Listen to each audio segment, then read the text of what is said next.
નાણામંત્રી નિર્મલા સીતારમણે આજે લોકસભામાં તેમનું બજેટ રજૂ કર્યું હતું। નાણામંત્રી દ્વારા રજૂ કરાયેલા બજેટને લાઈવ નિહાળવા માટે ચેમ્બર્સ ઓફ કોમર્સ ખાતે મોટી સ્ક્રીન મુકાઈ હતી, જ્યાં ઉદ્યોગપતિઓ, વેપારીઓએ બજેટ લાઈવ નિહાળી ચર્ચાઓ પણ કરી હતી।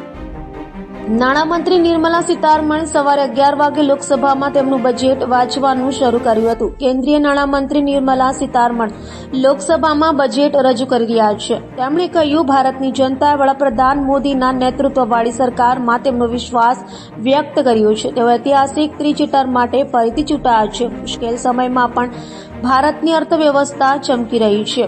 નિર્મલા સીતારમણનું આ સતત 7મું બજેટ છે। તેમણે કહ્યું, સરકારનું ધ્યાન ગરીબો, મહિલાઓ, યુવાનો અને ખેડૂતો પર રહેશે।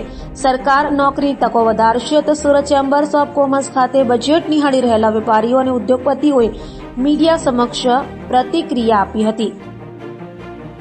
બજેટ આમ તો ખેતી પ્રધાન બજેટ દેખાય છે અને સુરતના બિઝનેસને જો જોવા જઈએ આપણે તો એમએસએમઈ સેક્ટરમાં term loan credit guarantee scheme એટલે 100 કરોડના ફાઇનાન્સ સુધીને આવરી લેવા માટે એક અલગ ફંડનું આયોજન કરવામાં આવ્યું છે।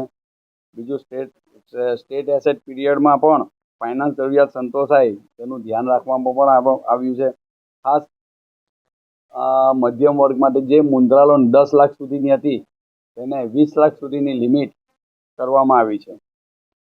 બીજું વિવાદથી વિશ્વાસની સ્કીમ 2024 બાબતે એ લોકો નિર્ણય લેવામાં આવ્યો છે। તેમાં જે જૂના કેસો પેન્ડિંગ છે તેનું જલ્દી નિરાકરણ થશે અને વિવાદથી વિશ્વાસ સ્કીમ હેઠળ જે કોઈક સમાધાન થાય તેમાં સરકારની બી થોડી આવકો વધશે એવું લાગી રહ્યું છે।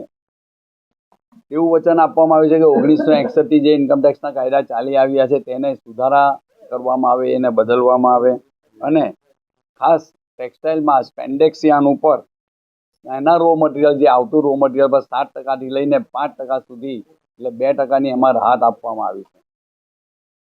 ત્રીજું ઇન્ફ્રાસ્ટ્રક્ચર ડેવલપમેન્ટ માટે બી રાહત છે અને મેઇન ડાયરેક્ટ ટેક્સમાં જે રાહત આપવામાં આવી છે તેમાં પર્સનલ ટેક્સમાં 17,500 સુધીનો નવી સ્કીમમાં ન્યૂ રિઝીમમાં 17,500 સુધીનો લાભ થાય છે પર્સનલ ટેક્સમાં, એ એક મોટી રાહત છે અને સ્ટાન્ડર્ડ ડિડક્શન 50,000થી વધારીને 75,000 કરવામાં આવ્યું છે। આ બધું નવી રિઝીમમાં કરવામાં આવ્યું છે ને આ જે રાહતો આપવામાં આવી છે તેનો ફાયદો અવશ્ય વ્યાપાર ઉદ્યોગ પર થશે। પર્સનલ લોકોની આવકો જે મોંઘવારી જેવું લાગે છે તેના પર પણ આની અસર પડશે, એનો બી થોડો ફાયદો જાહેર જનતાને અને પબ્લિકને થશે।